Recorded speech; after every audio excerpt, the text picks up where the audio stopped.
Hi Pisces, kumusta po kayong lahat? So yan Pisces, maraming salamat po pala sa walang sawang pagsubaybay sa atin po mga reading.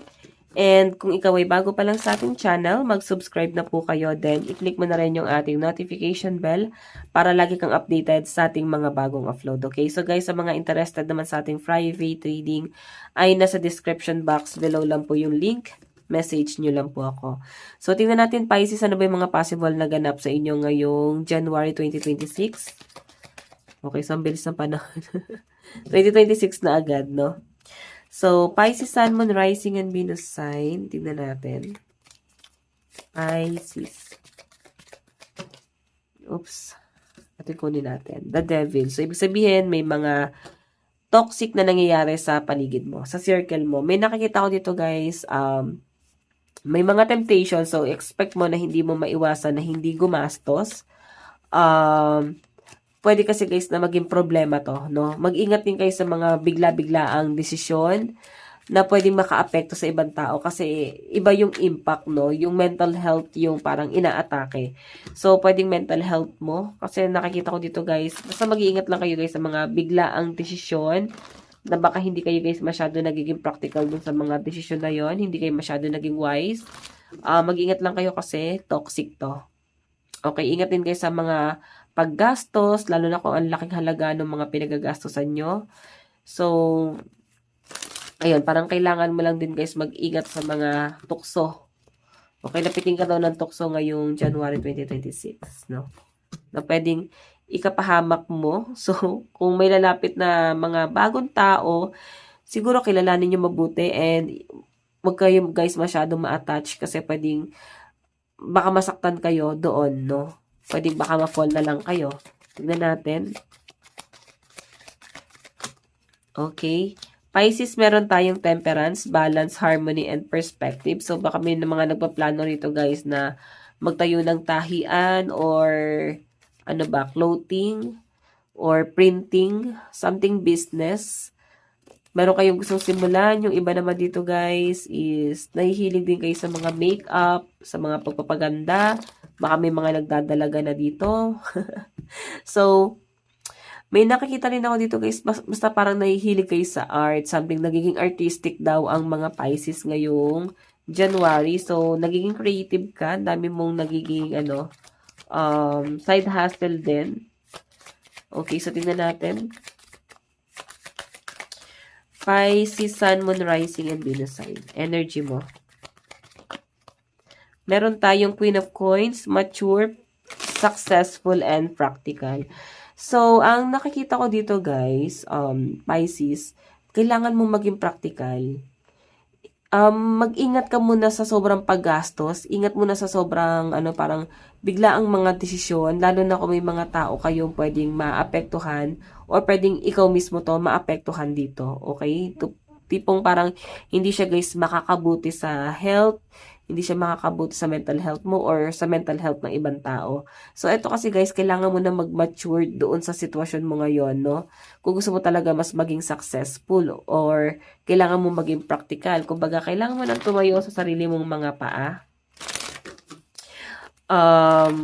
Magtiwala ka sa diskarte mo. Okay? So, by the way, tignan pa natin. Medyo, ang energy kasi ng ibang Pisces ngayon, siguro, medyo emotional, nagiging dependable kayo, guys, no? Medyo dumedepende kayo kasi pwedeng dala ng sobrang emotion, no? Sobrang pagiging emotional. Tignan natin additional message. Oops, wait lang po. Ayan, tumalsik yung card nyo.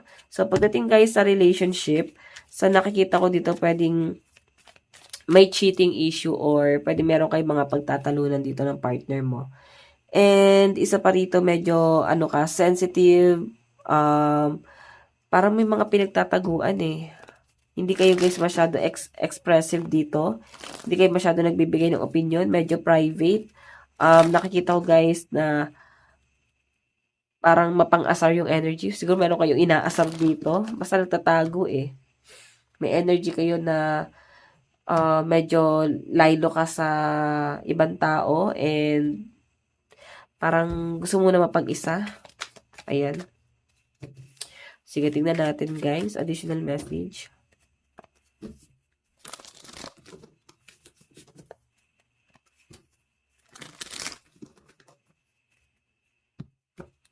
Okay, so pagdating sa flow ng pera mo ngayong January 2026, sa career mo, pwede sa mga side hustle or business, tingnan natin kung ano ipapakita rito, Pisces.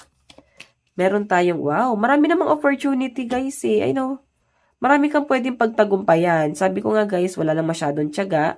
Medyo may mga energy pa na mabilis ka matemp. Okay, pero ang daming opportunity dumarating sa inyo. Kailangan mo lang dito guys magtiyaga. Meron tayong celebration. So ayan, may nakikita ako dito guys. Siguro, mapapag-grab ka dito or pwedeng parang naka-jackpot, nakuha mo yung isa sa mga gusto mong career. Ganon. So, may celebration din ako nakita. Celebration kasama yung mga friends mo. Event. Siguro may gathering kayo ng mga friends mo. Parang mag-enjoy muna kayo dito. Ganon po yung nakikita ko dyan. And, may something na possible na baka may mga ma-achieve kayo dito. Marami kayong achievement na pwedeng ma-achieve ngayong January. So, alam nyo guys, hindi lang siya by January. Pwedeng ano siya, sa pagpasok pa lang first quarter pala siguro ng 2026 eh. Pwedeng makukuha mo na to. Ang daming opportunity. Kailangan mo lang magtiyaga. May mga Pisces na walang tiyaga. O, ayan, magulo yung isip nyo. Okay? So, try to focus guys. Ayan yung mga opportunity. Baka tanggihan nyo. So, may ending and new beginning. Ayun, sabi na nga dito guys, try to focus kasi pwedeng may mga energy rito na panghinayangan mo siya pagdating ng araw na parang sayang pala dapat pala pinagtiyagaan ko. So ikaw rin yung pwedeng magsisi rito eh. 'Di ba? Ikaw pa rin naman yung magbe-benefits diyan. So bago ka magsisi sa huli, dito pa lang pag-isipan mo na. Okay? Tignan natin pagdating naman sa love life mo ngayong January 2026. Pagdating sa love life,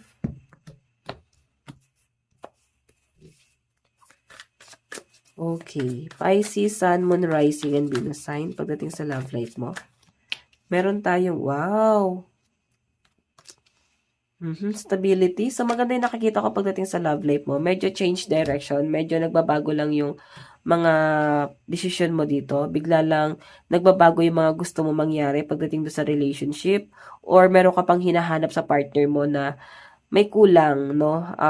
Gusto mo siyang buuin, pero yun na nga guys, nakukulangan ka sa mga diskarte ng partner mo kasi kung ikukumpara, ikaw mas secure, mas ano ka, practical, no? And yun nga lang guys, hindi mo lang masyadong sineseryoso or pwedeng, dahil nga may mga temptation, no? Sabihin na natin practical ka, may mga temptation lang talaga. And may energy rito guys na parang okay naman tong relationship, pero ramdam mo na ang hina nitong partner mo. Sa diskarte, mas may alam ka pa. Parang ganon. So, nakukulangan ka sa energy ni partner. Tingnan natin ano yung advice. Para sa inyo, meron tayong shine. So, yun na nga, oh. Magsha-shine ka ngayon January 2026. Ang problema lang, guys, medyo distracted ka. Okay? Pwedeng ma-reject or bigla mo na lang, guys, parang sayang yung mga opportunity. Bigla mo lang to guys ma-set aside. Ganon. Hindi mo siya guys mapagtuunan ng pansin. So, kailangan mag-focus talaga sa goal mo ngayong January pa lang. Okay? So guys, ito po ang inyong reading. Maraming salamat po. Bye-bye!